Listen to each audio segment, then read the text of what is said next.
মাঝখানে মাঝে মাঝে কেউ পিছলা ওই কাদামাটিতে পা পিছলে যায় এবং পড়ে যান কেউ। ওনারা পড়তে গিয়ে আমারও ফেলে দেন। ভাই, আমারে আর এভাবে ফেলবেন না, আপনারা সাহায্য করেন।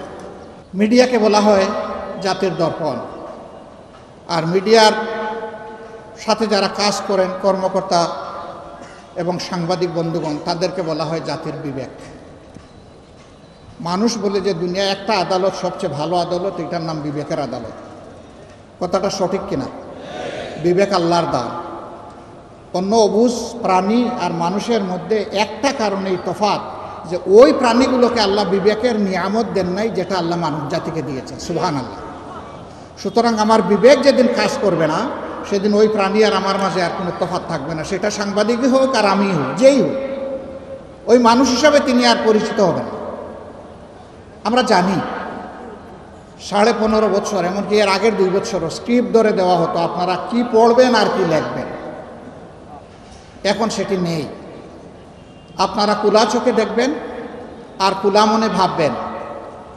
আপনার বিবেক দিয়ে আপনি সাজাবেন, আবেগ দিয়ে নয়, অতীতের কোনো বদ্ধমূল ধারণা দিয়ে নয়, বরঞ্চ বর্তমানের বাস্তবতা দিয়ে আপনারা আপনাদের নিউজগুলোকে সাজাবেন। আলহামদুলিল্লাহ, আপনারা অনেকেই সাজাচ্ছেন।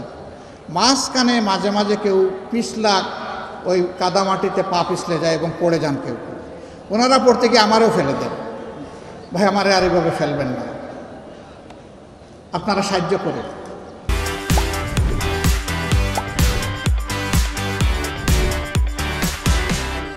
দুইভাবে সাহায্য করুন। আমাদের এবং আমাদের সহকর্মীদের বক্তব্যগুলো অবিকল জাতির কাছে পৌঁছে দেন। আমরা ভুল করলে জাতি বিবেচনা করুন। আবার যদি আপনার কাছে আমাদের কোনো ভুল ধরা পড়ে, আপনি আমাদেরকে বলুন। গঠনমূলক সমালোচনা করুন, অবশ্যই করবেন। কেন করবেন? সমালোচনা না করলে তো আমাদের সংশোধন হবে না। আমরা তো ভুলের ঊর্ধ্বে নই। আমরা সমালোচনার জন্য আপনাদেরকে আহ্বান জানাচ্ছি, উৎসাহিত করব, অভিনন্দন জানাব যখন গঠনমূলক সমালোচনা আপনাদের কাছ থেকে আসবে, যেটা জাতির কল্যাণে লাগবে, সেই সমালোচনাটা আপনারা করবেন। আরেকটা অনুরোধ জানাবো, আপনাদের দায়িত্ব হচ্ছে 4 ডাইমেনশনাল ভিশন, অর্থাৎ চতুর্দিক থেকে দেখতে হবে। সামনা, পেছন, 2 সাইড। আপনারা চতুর্দিকে চোখ ঘুরাইয়া দেখবেন। আপনারা একদিক থেকে দেখবেন না, চতুর্দিক থেকে যখন দেখবেন, পুরো বিষয়টা আপনাদের কাছে স্পষ্ট হয়ে যাবে। তখন কালো না সাদা সেইটাও বুঝে ফেলবেন। স্বয়ং আমিও যদি কালো হই, আমাকেও ছাড় দেবেন না। কালোকে অবশ্যই ধরতে হবে, কালোকে সাদা বানাতে হবে, অথবা কালোকে এই জমিন থেকে, এই সমাজ থেকে তাড়াতে হবে। কালোর জায়গায় এই জমিনে হবে না। এই কালো মানে আমার মতো গায়ের রং যাদের কালো, আমি তাদের কথা বলছি। এই কালো মানে চরিত্রের কালো, চিন্তার কালো। এই কালো চরিত্র এবং চিন্তার কালো যাদের থাকবে, এদের কোনো জায়গা আমরা বাংলাদেশে দিব না ইনশাআল্লাহ। এই ব্যাপারে সবচেয়ে ভালো দায়িত্ব পালন করতে পারবেন সাংবাদিক বন্ধুগণ। এই জন্য আগেও বলছি, এখনও বলবো যে আসুন আমরা সাদাকে সাদা বলি, কালোকে কালো বলি।